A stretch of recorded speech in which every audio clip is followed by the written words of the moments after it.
اللہ تبارک و تعالیٰ نے اپنے حبیب صلی اللہ علیہ وآلہ وسلم کی آمد کو بیان فرمایا۔ بہت سارے لوگوں کی یہ غلط فہمی ہے کہ قرآن میں نبی کی میلاد کا ذکر نہیں ہے۔ پہلی بات تو جب کوئی کلمہ پڑھنے والا یہ کہتا ہے کہ یہ چیز قرآن میں نہیں ہے تو مجھے اس کے ایمان پہ شک ہونے لگتا ہے کہ اللہ تو یہ فرماتا ہے وَلَا رَطْبٍ وَلَا يَابِسٍ إِلَّا فِي كِتَابٍ مُبِينٍ کہ ہم نے کوئی چیز چھوڑی ہی نہیں ہے، سب قرآن میں بیان کر دی۔ ہر رطب و یابس کو ہم نے قرآن میں بیان کر دیا۔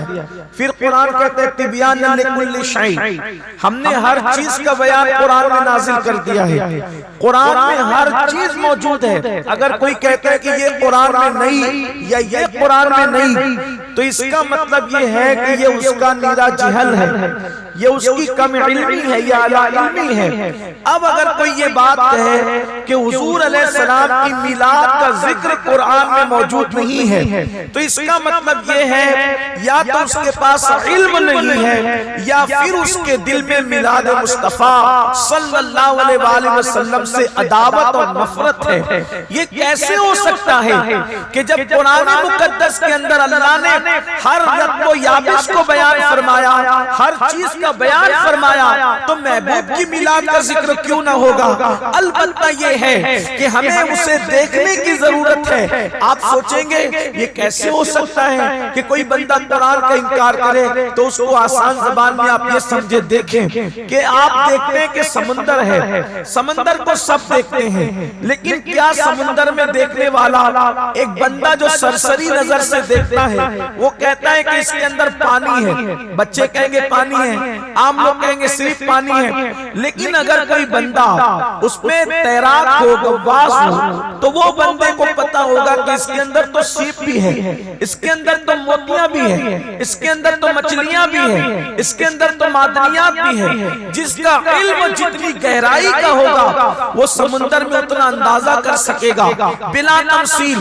جب دنیا کے سمندر کے اندر ہر بندہ موتی نکالنے کی استطاعت نہیں رکھتا اور نہ ہر بندہ موتی کا اندازہ لگانے کی استطاعت رکھتا ہے تو قرآن بھی علوم و معارف کا سمندر ہے، اس کے اندر ہر بندہ کیا ہے وہ حاصل نہیں کر سکتا۔ اس کے لیے امام اعظم جیسی ہستیاں چاہیے، اس کے لیے غوث اعظم جیسی ہستیاں چاہیے، اس کے لیے مجدد اعظم جیسی ہستیاں چاہیے تاکہ وہاں سے نکات نکال کر، نکات کے موتی نکال کر امت کے سامنے پیش کر سکے۔ دیکھو اللہ نے محبوب کی میلاد کا ذکر کیا اور کس شان سے کیا۔ پہلی بات میلاد کہتے ہیں حضور کی ولادت کے تذکرے کو یا حضور کی آمد کے ذکر کو۔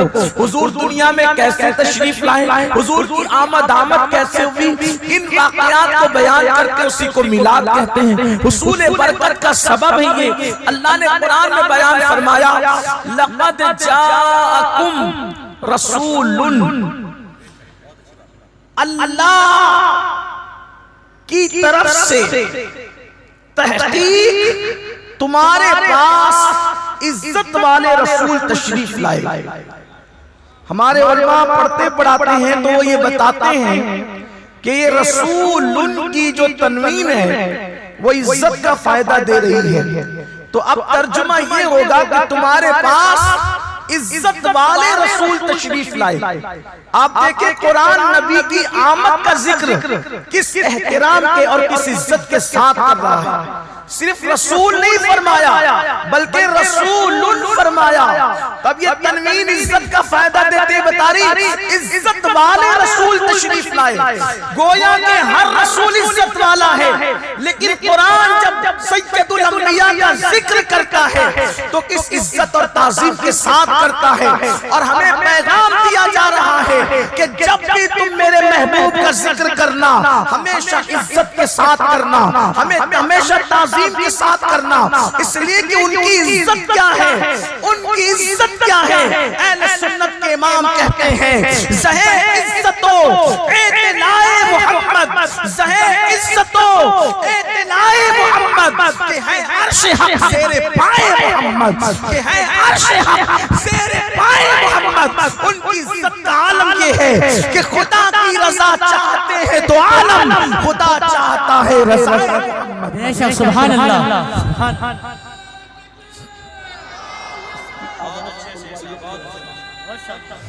سبحان اللہ۔ تمہارے درمیان عزت والے رسول تشریف لائے، اب یہاں اندازہ کریں ان کی عزت کیا ہے، اللہ کے نزدیک عزت کیا ہے۔ دیکھو حضور کی عزت اللہ کے نزدیک کیا ہے، اگر وہ چاہیں ان کی نظریں اٹھے تو ان کی عزت یہ ہے کہ اللہ قبلے کو تبدیل فرما دیتا ہے۔ اللہ اکبر، ان کی عزت کیا ہے، اللہ تعالیٰ اپنا قانون نہیں بدلتا لیکن قدرت نے یہ قانون بنا رکھا ہے، حبیب جو تیری ادائیں ہیں وہی میری عبادت ہے، جو تیری ادائیں نہیں اس سے ہمیں کوئی سروکار نہیں۔ مثال کے طور پر آپ دیکھیں رسول اللہ کی عزت اللہ کے نزدیک کیا ہے۔ اللہ اکبر، کوئی بندہ اگر 4 رکعت والی نماز کی نیت کرے، کوئی بندہ اگر 4 رکعت والی نماز کی نیت کرے اور 2 رکعت پر وہ جلدی جلدی میں سلام پھیر دے تو بولو کتنا بھی بڑا محدث ہوگا، کتنا بھی بڑا مفتی ہوگا، کتنا بھی بڑا خطیب ہوگا، کتنا بھی بڑا ادیب ہوگا، اس کو کیا کہا جائے گا؟ میاں آپ نے 4 رکعت والی نماز پڑھی، 2 پہ سلام پھیر دیا، اب آپ پھر سے نماز ادا کیجئے۔ بولو یہی تو قانون ہے اللہ کا، مگر قربان جائیں یہ میرے نبی ہیں، مصطفیٰ جان رحمت ہے، اللہ کے حبیب علیہ الصلوۃ والتسلیم ہجرت کے وقت میں، سفر ہجرت میں اللہ اکبر مکے سے نکلتے ہیں، مدینہ منورہ کی طرف جاتے ہیں اور راستے میں حضور کو اپنے غلاموں کی جلدی کا احساس ہے کہ مدینے والے روزانہ اپنے گھروں سے نکلتے ہیں اور آ کر کے حضور کی رات آتے ہیں، حضور کا انتظار کرتے ہیں۔ اللہ اکبر، مدینے والوں کا شوق، مدینے والوں کا ذوق، مدینے والوں کا تجسس، حضور کو خیال تھا میرے آقا سفر جلدی جلدی طے کرنا چاہتے تھے، اس جلدی میں حضور نے 4 رکعت کی نیت کی اور 2 پہ سلام پھیر دیا۔ اللہ اکبر، کیا عزت ہے مصطفیٰ جان رحمت کی، اگر کوئی اور 4 رکعت کی نیت کر کے 2 پہ سلام پھیر دے تو اس کو نماز دہرانے کا حکم ہے، لیکن یہ شان مصطفیٰ ہے صلی اللہ علیہ وآلہ وسلم کہ حضور نے 4 کی نیت کر کے 2 پہ سلام پھیرا تو اللہ نے یہ نہیں کہا پھر سے پڑھو، بلکہ کہہ دیا گیا محبوب نے 4 کی نیت کر کے 2 پہ سلام پھیر دیا۔ اب ہر سفر کرنے والا 4 رکعت والی نماز کو 2 ہی پڑھا کرے گا، ہمیں 4 سے کیا محبوب، ہمیں تو تیری اداؤں سے پیار ہے۔ سبحان اللہ، یہ عزت والے رسول، یہ عزت والے رسول، اسی لیے سفر میں 4 رکعت والی نماز، سفر میں 4 رکعت والی نماز 2 پڑھتے ہیں، اسے قصر کرتے ہیں۔ کیوں قصر کرتے ہیں؟ اس لیے کہ محبوب نے 2 پہ سلام پھیر دیا تو سب کے لیے لازم کر دیا گیا، محبوب کو نہیں کہا گیا کہ آپ 4 پوری کریں، بلکہ 4 والوں کو کہا گیا کہ آپ 4 سے 2 پر آ جائیں، اس لیے کہ محبوب کی ادا پیاری ہے، تیری سیرت، تیری صورت زمانے سے نرالی ہے، تیری ہر ادا پیارے، دلیل بے مثالی ہے۔ اب یہ عزت والے رسول آئے، عزت والے رسول، اب قرآن ان کی شان بیان کرتا ہے۔ میرا آج کی محفل کا اصل عنوان یہی ہے، قرآن ان کی شان کیا بیان کرتا ہے۔ عزیز علیہ ما عنتم حریص علیکم بالمؤمنین رؤوف الرحیم۔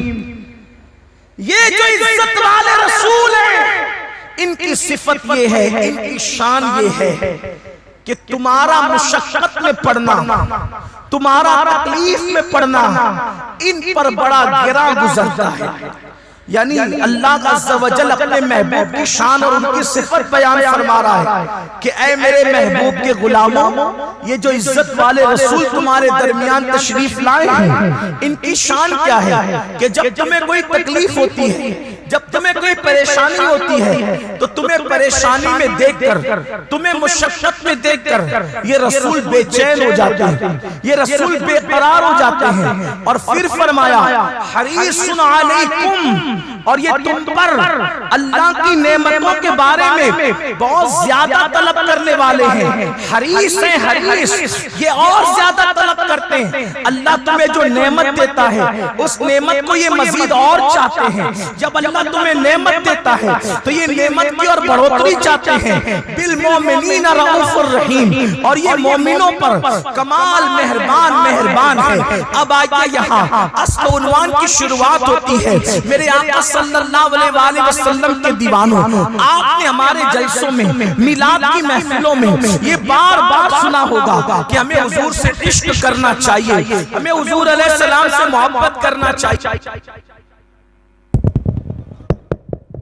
نعرہ تکبیر، نعرہ تکبیر، نعرہ رسالت، جشن میلاد النبی سید صاحب ہمیں حضور علیہ السلام سے محبت کرنا چاہیے، ہمیں حضور سے عشق کرنا چاہیے۔ لیکن آج میں آپ کے سامنے عرض کرنا چاہتا ہوں، میرے آقا صلی اللہ علیہ وآلہ وسلم کے دیوانوں، ساری امت مل کر ایک رسول سے جتنا عشق نہیں کر پاتی، ساری امت مل کر ایک رسول سے جتنا پیار نہیں کر پاتی، ساری امت مل کر ایک رسول سے جتنی محبت نہیں کر پاتی، اس ایک رسول نے پوری امت سے اس سے زیادہ پیار کیا، اس سے زیادہ محبت فرمائی۔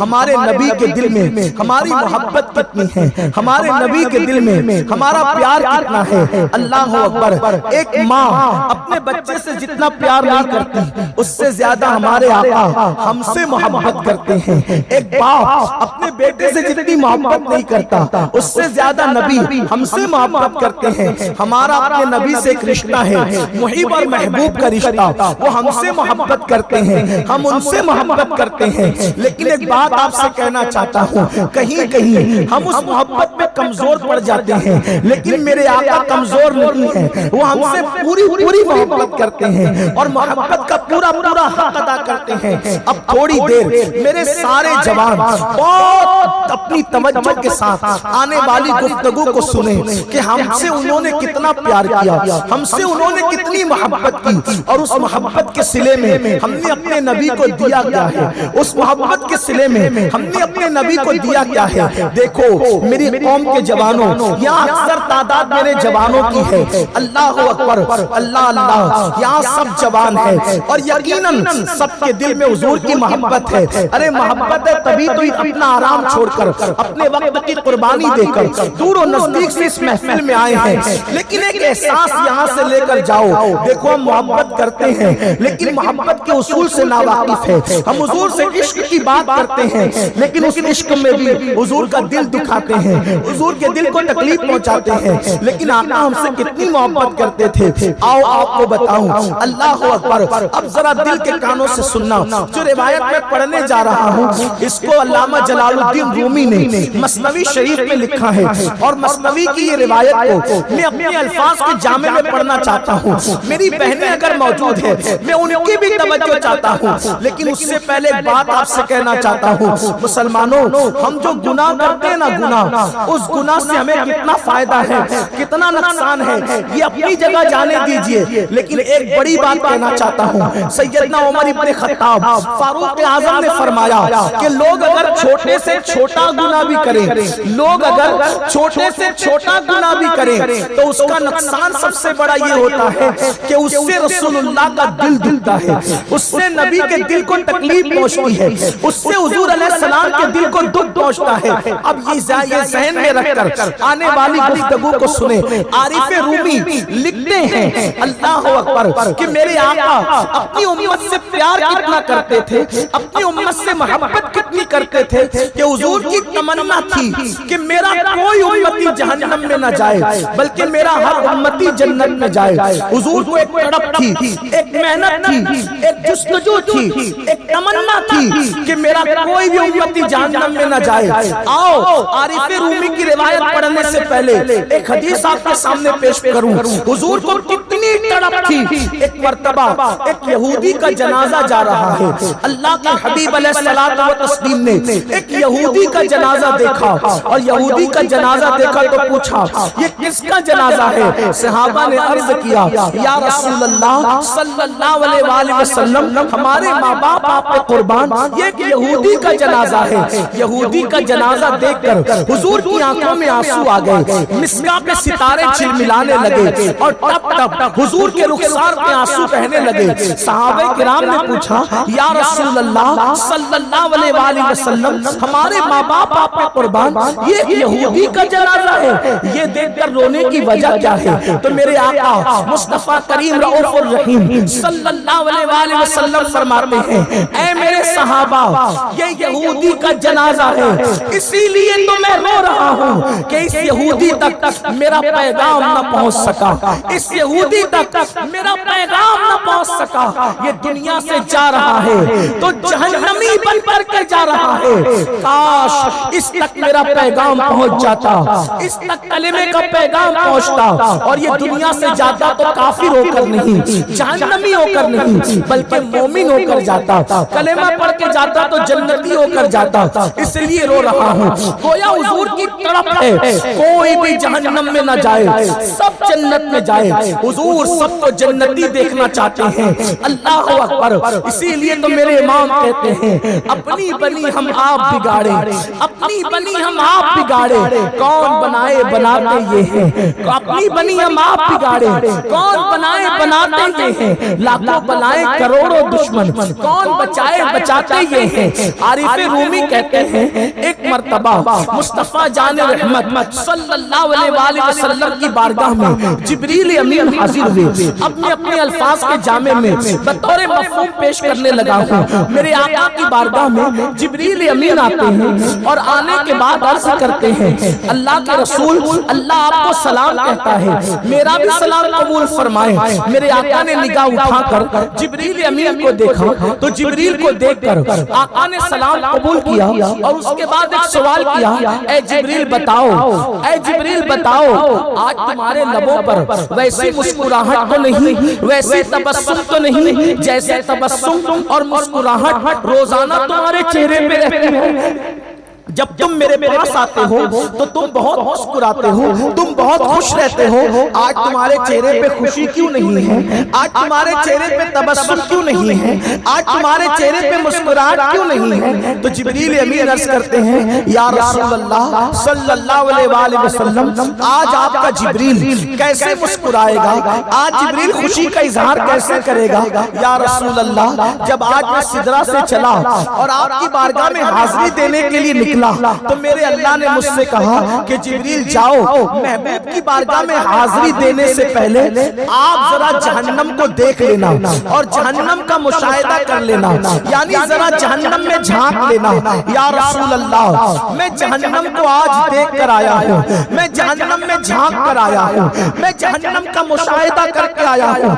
یا رسول اللہ جب میں نے جہنم کو دیکھا ہے تو میں نے جہنم میں ہونے والے عذاب کو دیکھا ہے. آج اسی لیے میرے ہونٹوں پہ مسکراہٹ نہیں، میرے ہونٹوں پہ تبسم نہیں، کیونکہ میں جہنم کو دیکھ کر کے آ رہا ہوں. اپنی گفتگو کو آگے بڑھانے سے پہلے کہنا چاہتا ہوں مسلمانوں ذرا غور تو کرو، سید الملائکہ جبریل امین اگر جہنم میں عذاب دیکھ لے تو ان کے ہونٹوں سے مسکراہٹ ختم ہو جاتی ہے، ان کے ہونٹوں سے مسکراہٹ چلی جاتی ہے. رات کی تاریکیوں میں گناہوں کے اڈوں کو آباد کرنے والوں، رات کی تل کے اندھیرے میں گناہوں کی محفلوں کو سجانے والوں، اللہ اکبر جرائم کر کے قہقہے لگانے والوں، کبھی گانے سن کر، کبھی عورتوں پہ پاپ کی نظر ڈال کر، کبھی جھوٹ بول کر، کبھی حرام لقمے کھا کر، کبھی ماں باپ کا دل دکھا کر، کبھی اللہ اکبر نمازوں کو ترک کر کے قہقہے لگانے والوں، شاید بھول گئے ہو کہ اللہ کا عذاب کیا ہے، میرے اللہ کی پکڑ کیا ہے. قرآن کہتا ہے ان بطش ربک لشدید، بے شک تیرے رب کی پکڑ بڑی سخت ہے. گناہ پر دلیر ہونے والوں، جرائم پر اترانے والوں، اللہ کا عذاب بہت سخت ہے، اللہ کی پکڑ بڑی سخت ہے۔ میرا اللہ اگر جہنم کا عذاب کسی پہاڑ پر ڈال دے تو پہاڑ ریزہ ریزہ ہو جائے، بلکہ عذاب تو اپنی جگہ ہے۔ جہنمیوں کو جس زنجیر سے باندھ کر عذاب دیا جائے گا، اگر اس کی ایک کڑی کسی بڑے سے بڑے پہاڑ پر رکھ دیا جائے تو وہ پہاڑ بھی پگھل کر کے بہنے لگے، وہ پہاڑ بھی ریزہ ریزہ ہو جائے، وہ پہاڑ بھی جل کر کے راکھ ہو جائے۔ لیکن افسوس مسلمان نماز ترک کر رہا ہے، اس کو اللہ کے عذاب کا خیال نہیں۔ مسلمان جھوٹ بول رہا ہے، اس کو اللہ کے عذاب کا خیال نہیں۔ مسلمان جوان یوٹیوب اور فیس بک پر بیٹھ کر کے زنا کے مناظر، غزلوں کے مناظر، گانوں کے مناظر، سیریلوں کے مناظر دیکھ رہے ہیں۔ ان بولے بالے جوانوں کو پتہ ہی نہیں ہے کہ اس پر عذاب کیا ملنے والا ہے۔ اے میری قوم کے جوانوں، تمہارے خوبصورت اور ننھے سے چہروں کو دیکھ کر کے مجھے احساس ہوتا ہے، ہائے یہ چہرے جب جہنم میں جلیں گے تو ان کا کیا بنے گا۔ اتنے کمزور ہے انسان، اے انسان تو اتنا کمزور ہے کہ اگر بتی اور سگریٹ کا چٹکا تجھ سے برداشت نہیں ہوتا، سوچ تو صحیح، جس عذاب سے پہاڑ بھی پگھل جائیں، جس عذاب سے پہاڑ بھی ریزہ ریزہ ہو جائیں، جب وہ تیرے کمزور اور نازک بدن پہ ڈالا جائے گا تو تیرا حال کیا ہوگا۔ یہاں ہنس ہنس کر گناہ کر رہے ہو، یہاں ہنس ہنس کے جرائم کر رہے ہو، مگر سن لو ہنس ہنس کے جرائم کرنے والوں، میرے نبی نے فرمایا، غیب کا نبی نے فرمایا، یہاں جو ہنس ہنس کے گناہ کرتے ہیں ان کو رلا رلا کر جہنم میں داخل کیا جائے گا، مگر وہاں رونے سے کام نہیں چلے گا، وہاں پچھتانے سے کام نہیں چلے گا، وہاں اللہ اکبر کسی کو توبہ کا موقع نہیں ہوگا، وہاں تو توبہ کے دروازے بند ہو چکے ہوں گے۔ اس لیے اپنے حال پر رحم کرو، جہنم کی عذاب اپنے آپ کو جہنم کا ایندھن مت بناؤ، اپنے آپ کو اللہ کے عذاب کا مستحق مت بناؤ۔ اللہ اکبر۔ میرے آقا مصطفیٰ کریم رؤوف الرحیم صلی اللہ علیہ وآلہ وسلم کے غلاموں، جبریل امین کہتے ہیں، یا رسول اللہ صلی اللہ علیہ وآلہ وسلم، میں جہنم کا عذاب دیکھ کر کے آ رہا ہوں، اس لیے میرے ہونٹوں سے ہنسی ختم ہو گئی، میرے ہونٹوں سے تبسم ختم ہو گیا۔ میرے آقا نے فرمایا، اے جبریل بتاؤ نا کہ تم نے جہنم میں کیا دیکھا، تم نے جہنم میں کیسا منظر دیکھا۔ تو جبریل امین عرض کرتے ہیں، ذرا دھیان سے سننا، ذرا غور سے سننا، ایک ایک جملے کو دل میں بسانا۔ جبریل کہتے ہیں، یا رسول اللہ صلی اللہ علیہ وآلہ وسلم، میں نے نوح علیہ السلام کی قوم کو جہنم کی آگ میں جلتے دیکھا ہے، میں نے حضرت ابراہیم علیہ السلام کی قوم کو جہنم کی آگ میں جلتے دیکھا ہے، میں نے موسیٰ علیہ السلام کی قوم کو جہنم کی آگ میں جلتے دیکھا ہے، میں نے عیسیٰ علیہ السلام کی قوم کو جہنم کی آگ میں جلتے دیکھا ہے۔ ساری اقوام کے نام لیتے ہیں، سارے انبیاء کی امتوں کا ذکر کرتے ہیں، لیکن جناب عیسیٰ کے نام پہ آ کر، عیسیٰ علیہ السلام کی امت پہ آ کے، عیسیٰ علیہ السلام کی قوم پہ آ کے جبریل رک جاتے ہیں۔ میرے آقا بے چین ہو کر پوچھتے ہیں، جبریل بتاؤ نا، کیا تم نے میری امت کو بھی جہنم میں دیکھا ہے؟ جبریل بتاؤ نا، کیا تم نے میری امت کو بھی جہنم میں دیکھا ہے؟ جبریل امین خاموش ہے، جبریل چپ ہے۔ جبریل جانتے ہیں یہ رسول وہ ہمت والا رسول ہے، یہ رسول وہ طاقت والا رسول ہے، یہ رسول وہ قوت والا رسول ہے کہ یہ کانٹوں پہ چلنا تو گوارا کر سکتے ہیں، لیکن امت کو جہنم میں دیکھنا گوارا نہیں کر سکتے۔ یہ طائف کی وادیوں کے اندر لہو لہان ہو کر کے لوگوں کو دعا دینے کا حوصلہ تو رکھتے ہیں، لیکن امت سے پیار اتنا ہے، امت سے محبت اتنی ہے کہ امت کو جہنم میں دیکھنا ان سے برداشت نہیں ہو سکتا، کیونکہ ان کی شان ہے، عزیز علیہ ما عنتم حریص علیکم بالمؤمنین رؤوف الرحیم۔ یہ امت پر بڑے مہربان ہے، امت کا تکلیف میں پڑنا بھی کر دیتا ہے۔ یہ جہنم میں کیا دیکھ سکیں گے؟ یہ تو امت کے پیر میں کانٹا بھی نہیں دیکھ سکتے۔ کانٹا چبھے بے قرار یہ ہو جاتے ہیں، امت کی مشقت پہ پڑے بے قرار یہ ہو جاتے ہیں۔ جبریل چپ ہے۔ آقا فرماتے جبریل کیا تم نے میری امت کو بھی جہنم میں دیکھا؟ اب آگے گفتگو بڑھا پہلے میں ایک مثال کے ذریعے سے آپ کو بتانا چاہتا ہوں کہ حضور کی تڑپ ہمارے حوالے سے کیسی محبت کیسی ہے. دیکھو سمجھو. مثال کے طور پر آپ کے محلے سے کوئی بارات نکلی، کہیں جانے کے لیے بارات نکلی، اللہ نہ کرے کبھی ایسا ہو، لیکن سمجھانے کے لیے بارات نکلی.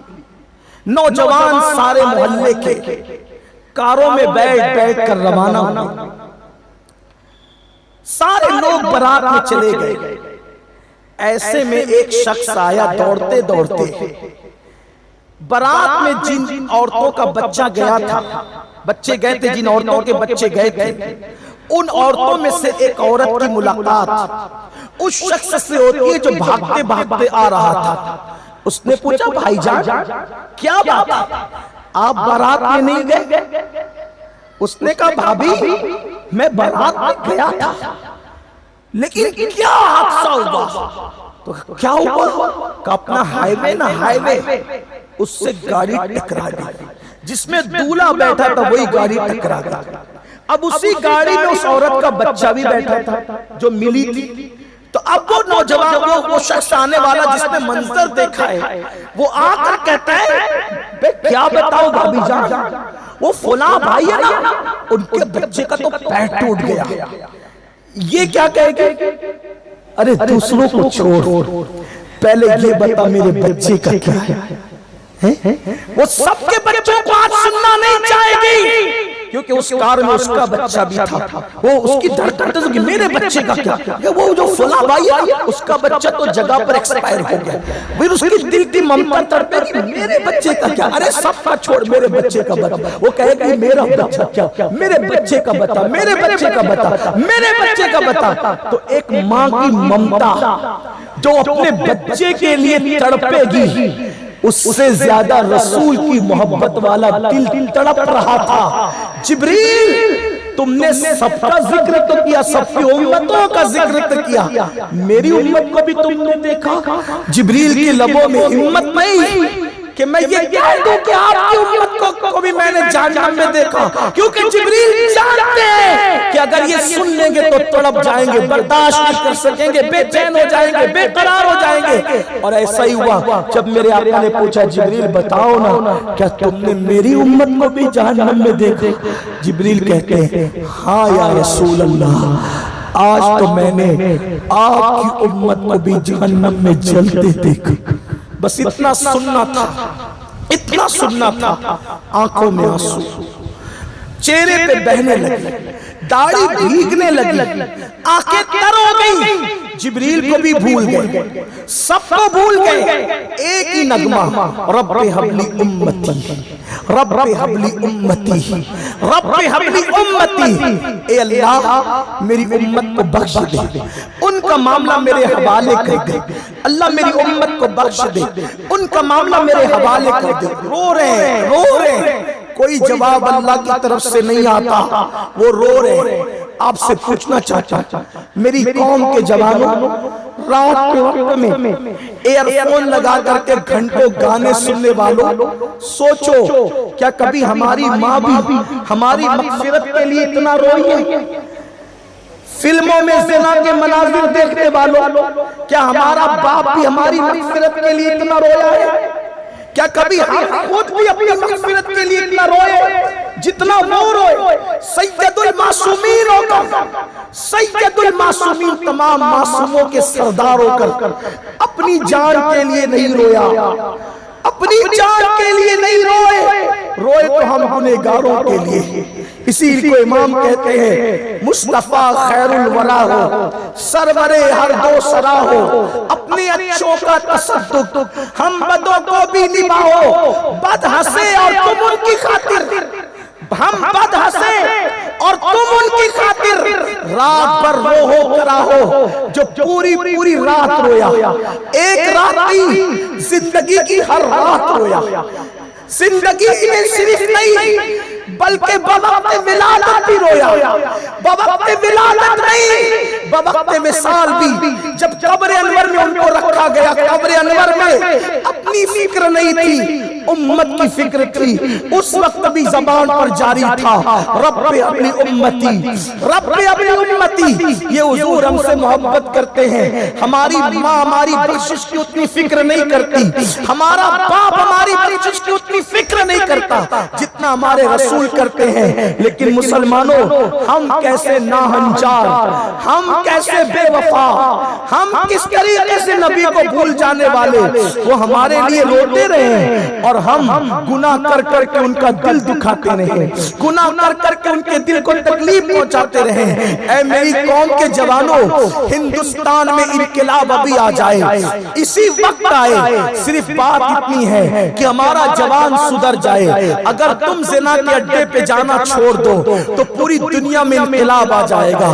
اگر تم عورتوں پہ پاپ کی نظر ڈالنا چھوڑ دو پوری دنیا میں انقلاب آ جائے گا. اگر تم شراب کی بوتلوں کو ہاتھ لگانا چھوڑ دو پوری کائنات میں انقلاب آ جائے گا. اس لیے کہ تم پریشان کیوں ہو؟ تم نبی کو قبر میں ان کا دل دکھا رہے ہو. اس لیے اللہ نے تم سے خوشیاں چھین لی ہے، اللہ نے ہم سے راحتیں چھین لی ہے، اللہ نے ہم سے مسکراہٹیں چھین لی ہے.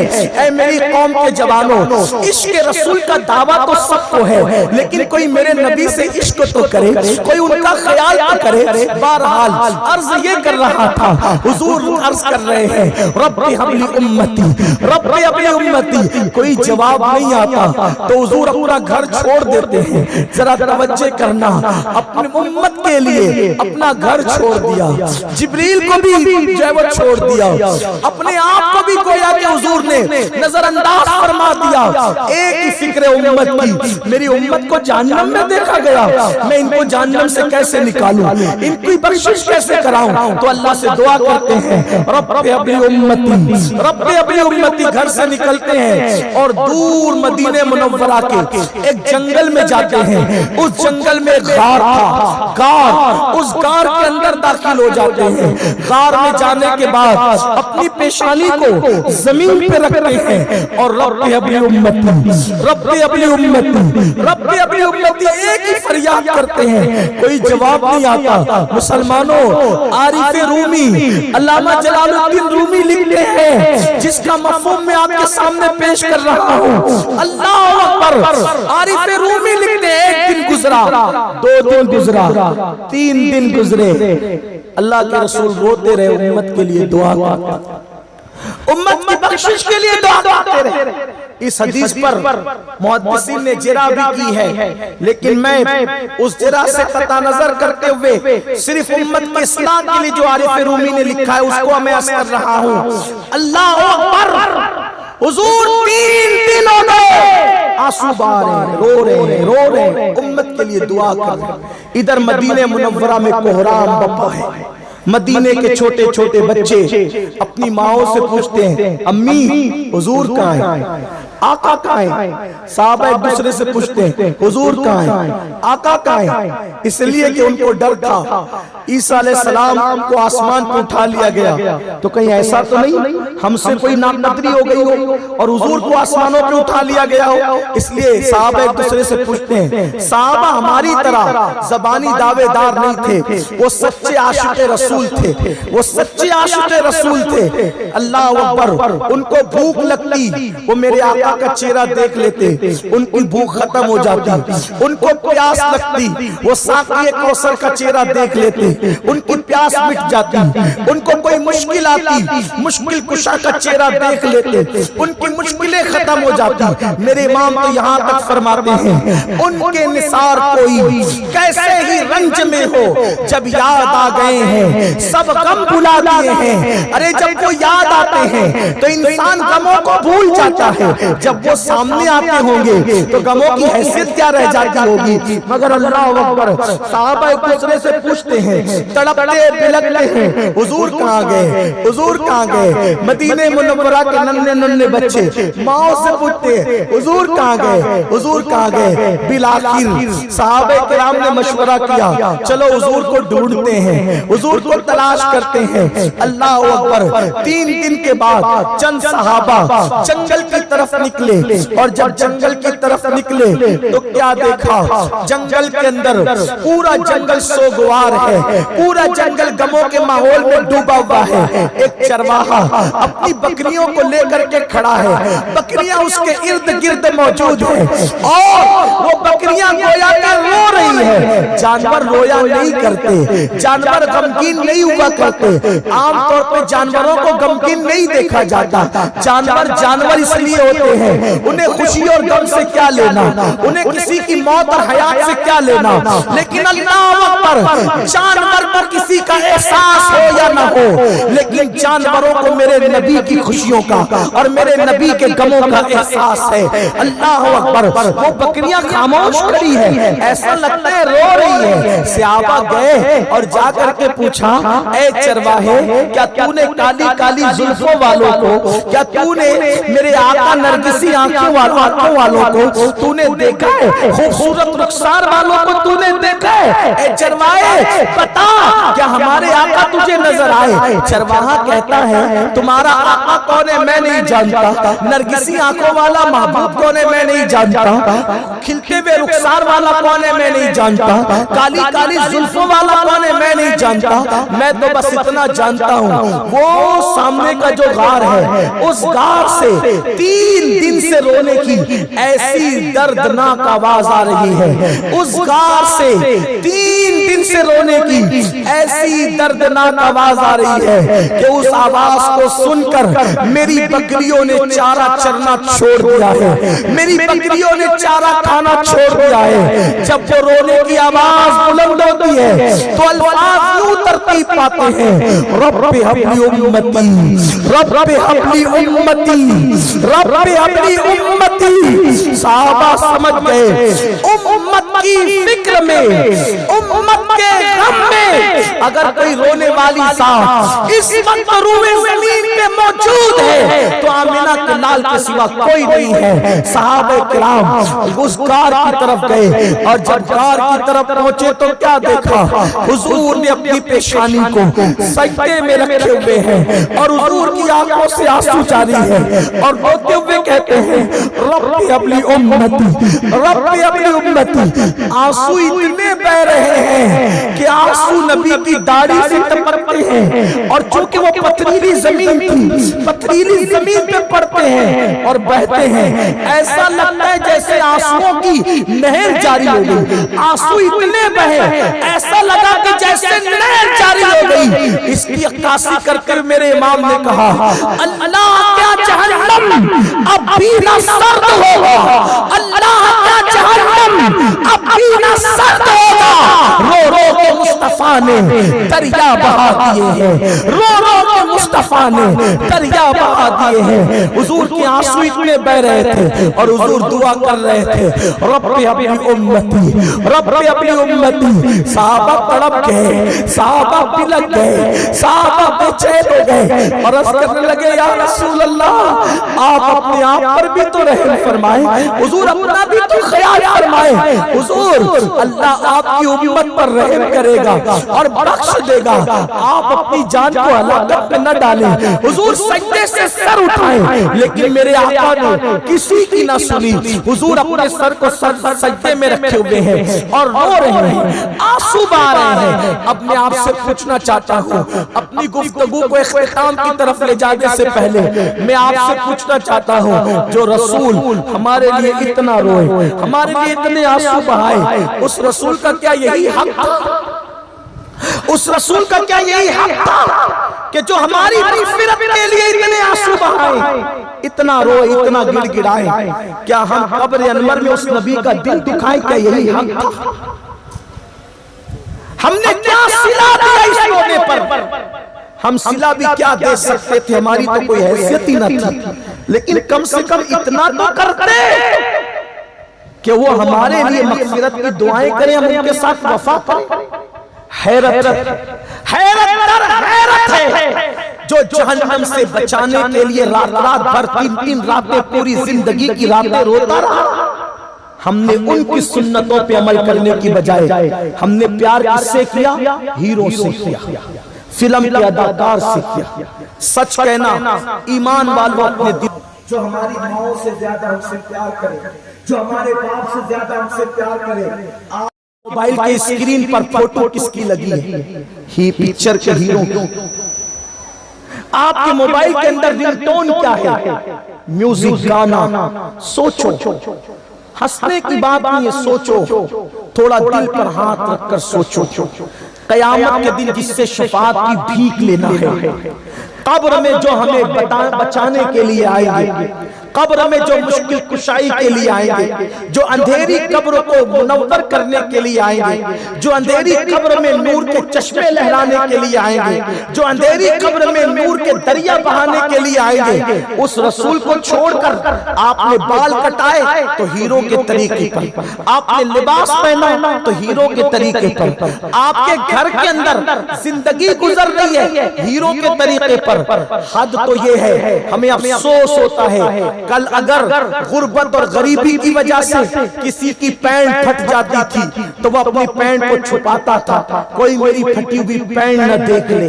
یہی تو ہوتا تھا، یہی ہوتا تھا. لیکن آج اگر کسی فلم میں ہیرو نے پھٹی ہوئی پینٹ پہن لی تو میرا جوان پھٹی ہوئی پینٹ پہن کے گھوم رہا ہے، اس سے مانڈی نظر آ رہی ہے، اس سے اس کے گھٹنے نظر آ رہے ہیں، اس سے گھٹنے کے اوپر کا حصہ نظر آ رہے ہیں. علماء سے پوچھو، احناف کے نزدیک گھٹنے سے لے کر ناف تک کا حصہ ستر عورت میں آتا ہے، اس کا دیکھنا بھی حرام ہے اور اس کا دکھانا بھی حرام ہے. جو لوگ کسی کا ستر عورت دیکھے اللہ اس پہ بھی لعنت کرتا ہے اور دکھانے والے پہ بھی لعنت کرتا ہے. مانڈیاں دکھ رہی ہے، گھٹنے دکھ رہے ہیں، یہ کیوں کر رہے ہو؟ صرف ایک ہیرو کی محبت میں کر رہے ہو. لیکن تھوڑا کبھی آپ نے سوچا جس ہیرو کو اتنا دل دیا کہ موبائل کے اسکرین پر اس کی فوٹو، جس ہیرو سے اتنا پیار کیا کہ فلم لگے تو بار بار دیکھنے کے لیے جاؤ، اسی کی طرح بال کٹاؤ، اسی کی طرح بالیاں پہنو، اسی کی طرح ہولیاں بناؤ، وہ ہیرو آپ سے کبھی محبت بھی کرتا ہے؟ آپ سوچو، جس کی تم نقل کر رہے ہو، جس سے تم پیار کر رہے ہو، کیا اس نے کبھی تم سے پیار کیا؟ ارے وہ تو اتنا بدبخت ہے، وہ تو اپنے ماں باپ سے بھی پیار نہیں کرتا، وہ تم سے کیا پیار کرے گا؟ جو تم سے پیار کرے جہنم سے بچانے کے لیے 3 رات زندگی کی ہر رات روئے، معراج پر جائے، معراج پر تو اللہ سے باتیں کرتے بس ایک ہی سوال کرے کہ میری امت کو بخش. میرا دل چاہتا ہے کہ یہ حدیث میں بار بار لوگوں کو پڑھ کے سناؤں، احساس کرو کہ انہوں نے ہم سے پیار کتنا کیا. صاحب معارج النبوہ لکھتے ہیں کہ ایک مرتبہ سیدہ فاطمہ اپنے ابا جان کے پاس آئی اور پوچھا، ابا جان معراج میں رسول اللہ سے معراج میں اللہ سے آپ نے جو باتیں کی تھی، ابا جان معراج میں اللہ سے جو آپ نے باتیں کی تھی ان میں سے کوئی بات مجھے بتائیں. تو میرے آقا نے کہا، میری بیٹی تو نے پوچھا اس لیے تجھے ایک بات بتاتا ہوں، سب نہیں بتاؤں گا، ایک بات. تو کہا ابا جان کیا بات ہے وہ ایک؟ تو آقا نے فرمایا، میں اپنے اللہ کے قرب میں پہنچا تو میرے اللہ نے ایک نہیں بلکہ 70,000 مرتبہ مجھ سے کہا، محبوب مانگو کیا مانگتے ہو، محبوب مانگو کیا مانگتے ہو، محبوب مانگو کیا مانگتے ہو. اللہ اکبر. سیدہ مچل گئی، سیدہ فاطمہ مچل گئی. بابا جب 70,000 بار اللہ نے پوچھا کہ محبوب مانگو کیا مانگتے ہو تو آپ نے کیا کیا مانگا؟ آقا نے فرمایا، بیٹی وہ جب جب کہتا مانگو کیا مانگتے ہو، میں ایک ہی بات کہتا، اللہ میری امت کو بخش دے، اللہ میری امت کو بخش دے، اللہ میری امت کو بخش دے. وہ 70,000 بار کہتا رہا، مانگو کیا مانگتے ہو، میں 70,000 بار ایک ہی بات کہتا، میری امت کو بخش دے. کسی کے لیے کچھ نہیں مانگا. سیدہ فاطمہ الزہرا نے پوچھا تھا کہ بابا آپ نے کیا کیا مانگا؟ صاحب معارج النبوہ لکھتے ہیں کہ اللہ کے رسول نے فرمایا، بیٹی 70,000 بار میرے اللہ نے کہا کہ محبوب مانگو کیا مانگتے ہو؟ میں نے اس کا جواب 70,000 بار اس نے کہا مانگو کیا مانگتے ہو؟ ایک ہی بات کہی، مولا میری امت کو بخش دے، میری امت کو بخش دے۔ بالآخر میرے اللہ نے فرمایا محبوب اپنی امت کے معاملے میں غم نہ کرو، قیامت کے دن امت کے معاملے میں رسوا نہیں فرماؤں گا، آپ جس کو چاہیں گے میں اس کی مغفرت کر دوں گا۔ شفاعت آپ کے سر پر ہوگی، شفاعت کا تاج آپ کے سر پہ ہوگا۔ اسی کو میرے امام کہتے ہیں کیا ہی ذوق افزا شفاعت ہے تمہاری واہ واہ، قرض لیتی ہے گناہ پرہیزگاری واہ واہ، صدقے اس انعام کے قربان اس اکرام کے، ہو رہی ہے دونوں عالم میں تمہاری واہ واہ۔ نفس یہ کیا جرم ہے، نفس یہ کیا ظلم ہے، جب دیکھو تازہ جرم ہے، نہ تمام کے سر پہ اتنا بوجھ بھاری واہ واہ۔ میرے آقا علیہ السلام کے غلاموں، اللہ نے وعدہ کیا محبوب آپ جس کو چاہو گے ہم بخش دیں گے۔ میرے آقا علیہ الصلوۃ والتسلیم کے دیوانوں، حضور نے اتنی محبت کی ہم سے، ہم بھی محبت کریں حضور سے۔ اور ایک آخری بات بس کروں، آپ جانتے ہیں یہ کان کیوں بجتے؟ کان بجنے کی وجہ، کان بجنا کس کو کہتے ہیں؟ کان بجنا کہتے ہیں اس کو، ہمیں ایسا لگتا ہے جیسے کسی نے پیچھے سے آواز دی، جب ہم مڑ کے دیکھتے ہیں تو آواز دینے والا نظر نہیں آتا ہے نا، اس کو کہتے ہیں کان بجنا۔ لوگ کہتے ہیں جن کی آواز ہے، اس کی آواز ہے، ایسا نہیں۔ ہمارے بزرگوں نے لکھا جب تمہارے کان بجے، یعنی اچانک کان میں کوئی آواز آئے، پلٹ کے دیکھو کوئی نظر نہ آئے تو درود پڑھا کرو۔ کان بجتے وقت کیا پڑھنا چاہیے؟ کان بجتے وقت کیا پڑھنا چاہیے؟ اب درود کیوں پڑھنا چاہیے؟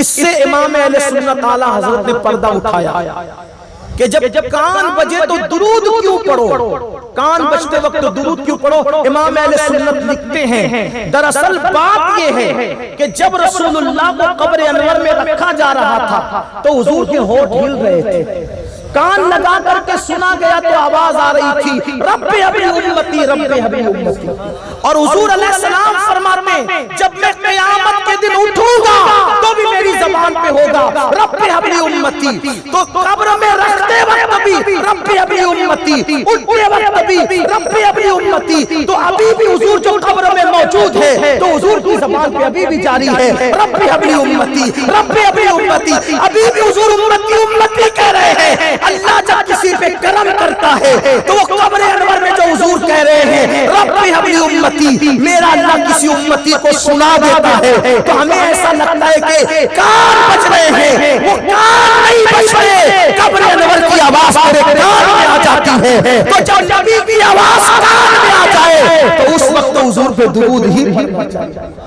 وہ کان نہیں بجتے، حضور کی آواز ہمارے کانوں سے ٹکراتی ہے، تو حضور آج بھی رب ابی امتی کہہ رہے ہیں۔ میرے امام کہتے جو نہ بھولا ہم فقیروں کو رضا، یاد اس کی اپنی عادت کیجئے، کیجئے چرچا انہی کا صبح و شام، جانے کافر پر قیامت کیجئے، بیٹھتے اٹھتے مدد کے واسطے یا رسول اللہ کی کثرت کیجئے، اور شرک ٹھہرے جس میں تعظیم حبیب اس پورے مذہب پہ لعنت کیجئے۔ حضور کا میلاد مناؤ، قمقمے لگاؤ، پرچم لگاؤ، لیکن 12 دن تک کم سے کم حضور پر 12,000 مرتبہ درود بھی پڑھو۔ چہرے پہ داڑیاں نہیں ہے، چہرے پہ داڑیاں سجاؤ، حضور جھنڈوں سے جتنا خوش ہوں گے اس سے زیادہ چہرے پہ داڑیوں سے حضور خوش ہوں گے انشاءاللہ۔ اپنے گھروں میں سنتوں کا ماحول پیدا کرو، اللہ ہم سب کو توفیق عطا فرمائے۔ گفتگو کے درمیان اگر کوئی غلطی ہو اللہ تعالیٰ معاف فرمائے۔ استغفر اللہ ربی من کل ذنب واتوب الیہ۔ جو وہ میری گفتگو ختم ہو گئی، اور چونکہ وقت کی نزاکت کو دیکھتے ہوئے اب کوئی اور بات کہنے سننے کی بجائے، چونکہ مجھے بھی حضرت کے ساتھ ہی جانا ہے، تو ہم یہ کرتے ہیں کہ پہلے حضرت کا بیان سن لیتے ہیں، اس کے بعد اگر آپ کو نعت شریف وغیرہ کا آپ کا جو بھی پروگرام ہو پھر حضرت کے بیان کے بعد آپ پروگرام جاری رکھیں، کیونکہ ہم لوگ کو جلدی جانا ہے تو ہم اپنا پروگرام مکمل کر کے یہاں سے نکل جائیں، پھر آگے کا پروگرام آپ چلاتے رہیں۔ تو ناظم صاحب ہمارے بہت اچھے ہیں، بڑی اچھی نظامت کر رہے تھے، میں ان کی تلفی نہ ان کی اجازت سے میں اب اس شخصیت کو آپ کے سامنے پیش کرنا چاہتا ہوں جس کے خطابات نے ہزاروں زندگیوں میں انقلاب برپا کیا، ہزاروں نوجوان جو ادھر ادھر گلی کوچوں میں پھرتے تھے، آپ کی تربیت نے ان کو دین کا داعی اور مبلغ بنا دیا۔ آئیے ایسے پیر طریقت رہبر شریعت